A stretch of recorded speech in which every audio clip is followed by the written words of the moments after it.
Welcome to the first episode of Feral Child Lost in the Past by ShatteredAngel. Let us begin. Akari Stevenson was your average 15-year-old girl on the surface. She got good but not outstanding grades in school, had a group of friends she hung out with, had a mom, a dad, and a little brother. She played softball and soccer. She seemed completely average. The truth was she hated her average life. She wanted to run wild, roll in the mud, forage for food, fight a wild animal. She wanted to let her inner feral wild woman out.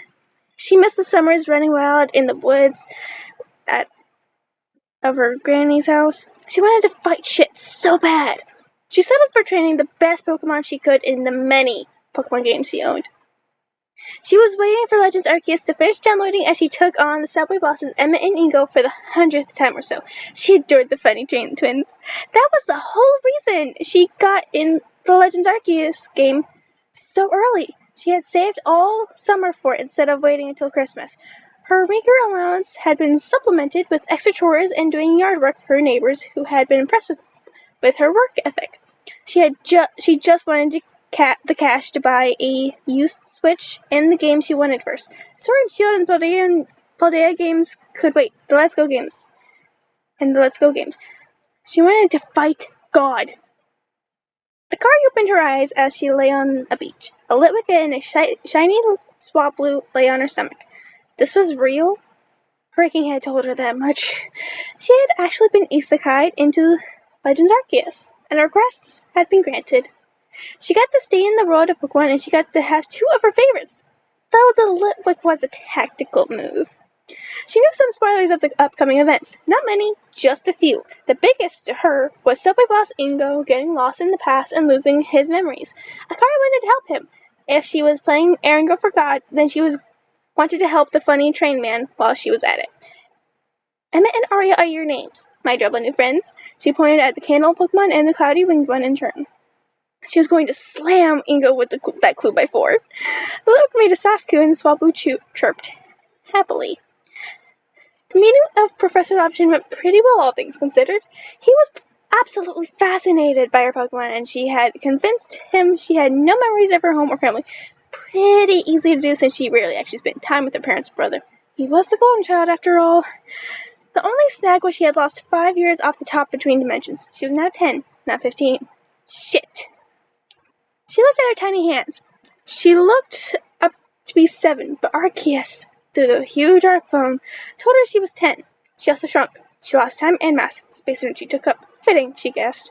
She barely reached the professor's waist, but she was determined. Her head seemed conflicted, though, as if he were regretted asking if she could help with the Pokédex almost as soon as she agreed. Her softball throwing skills were intact and about to come in handy. Emmett was placed on her short, dyed grayish-silver hair, and he stuck there. His wax was more like clay, and he could stay where he wanted. Aria was happy in her arms. The yellow bird was singing a happy bird song. She had dyed her hair for Halloween as she went to a party as Emmett, and her faith cousin went as Ingo. They had also gone to a convention as twins recently. Akari may have picked up the white-wearing twins' speech pattern. Just a bit. Oops. Laventon was asking her questions as they walked. I can remember that I am Akari. I am 10 years old. Professor looked mildly skeptical at that. I am an orphan, and Emmett and Aria are my only family. Also, I like trains. She answered his questions honestly. She actually did like trains. She had several model ones she inherited from her grandpa. Laventon chatted about the 3 starters he had with him and some other Pokemon he'd seen. Akari was an attentive listener. He introduced her to the guards and actually walked her to the Wallflower restaurant. People in the small village stared and whispered about the girl in her puffy-sleeved white and pink purple dress and leggings stickers, Pokemon on her head and one in her arms. He chatted with Benny, the proprietor, quietly for a few moments and sat her at the outside table. Benny looked at her with conflicting emotions across his face as he brought her out a cup of green tea and a steamed bun. Thank you, Mr. Benny, she chirped, trying to act her apparent age.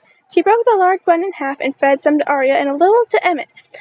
It would supplement the energy he was absorbing from the villagers. His cold ghost flame went on as he finished absorbing. The chef gave a wobbly, uneasy smile and left her to her own devices as she waited.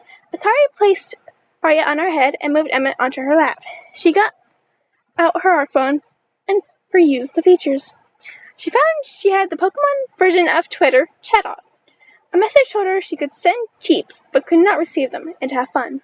Akari snapped a selfie of herself and her Pokemon with Jubilee Village as the background. Her hair was a mess, and she was filthy already. Sand and dirt cleaned her body in her home. Handmade clothes. The caption she put was, "I think my orphan bot got yoked through time. How do I get back to Nimbasa from history? Any other street kids have this problem? Trying not to cry. Gotta keep smiling." She was setting up an identity for herself for when she got to the future. She set Emmett on the bench next to her and had Arya perched next to him. Then took another pic. "At least I got my family. I met my Litwick. Subway bosses are the coolest. Guess my fave. Answer is both. Both are best. Hope Mr. Ringo comes back one day.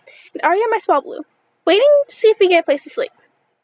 That night, after a fun dinner of potato mochi, Akari got washed up into a large sleep gown given to her by the kind clothing lady, Anth. She was brushing Arya's feathers as Emmett slept on the windowsill. She posted one last time before bed. She posted a pic of the apartment she was using for the night. 10 out of 10. Best place I've slept in years, as far as I can remember. I'm only 10. What do I know? Mine is also mush. 0 out of 10. Do not recommend getting out through time. Also, autocorrect is my friend. Spelling is hard. Plus, thanks to whatever gave me this weird phone, might be a tablet, this thing is huge. Look what people are seeing these. Probably gonna use these to cope. Sorry. She would make sure to post other things too, like pretty flowers or funny pics. Try and sell the precocious 10-year-old street kid thing she was going for, so no one would question where she came from. Akari was a genre-savvy 15 to 10-year-old. She knew what was up. No one needed to know she came from a dimension where Pokemon were not real. This whole world was just a game. No one needed that mindfuck. Okay, that is it for Chapter 1. Thank you all for listening. I know this wasn't very long, but the first chapter is not as long as other ones. Or it might be. Who knows? I don't. Anyway, thank you for listening, watching, whatever you want to refer to it as. I hope you all enjoyed. I'm sorry for any stutters or voice changes during this. I like to change my voice and mess with it a bit. So sometimes it will change. It may vary from episode to episode. But I really hope you enjoy. Have a good day, or night, or evening. Depends on where you are and when you're watching this. I hope you enjoyed. And yeah. Also, just a small thing. I am going to try to finish this, unlike the last one, because I don't think I'm going to be able to continue the last one I tried, because I want to do these in order. I don't want to move on to another podfic reading thing until I have finished the last one I work on. So unfortunately, the last two are going to be the only two of that specific series. But yeah, hope you have a good day. Also, quick thing, I don't have a set schedule for this. So this will be at random. There will be no schedule just yet. I will work on it though. I apologize for anyone who wanted to go from this to the next episode once that is out. But yeah. Yeah. So you may occasionally hear something like a fan or cats or barking in the background. Those are my animals and fan. Yeah. So at the moment I cannot put links. I don't know. I will see if I can. If I can, go to the description. And if I can't, still go to the description, because that's where all the credits are going to be, along with the name of the fic, even though it's in the top right corner, just in case, so that anyone can just copy it to their clipboard and put it in ao3. Yeah. If you want more, like and subscribe. I will see what I can do. If you have recommendations, please put them in the comments. Or go to my Tumblr. Actually, no. Don't go to my Tumblr or anything. Just put a comment, please. Anyway, that is all. Bye! Also, I'm really sorry that my voice sounds super annoying.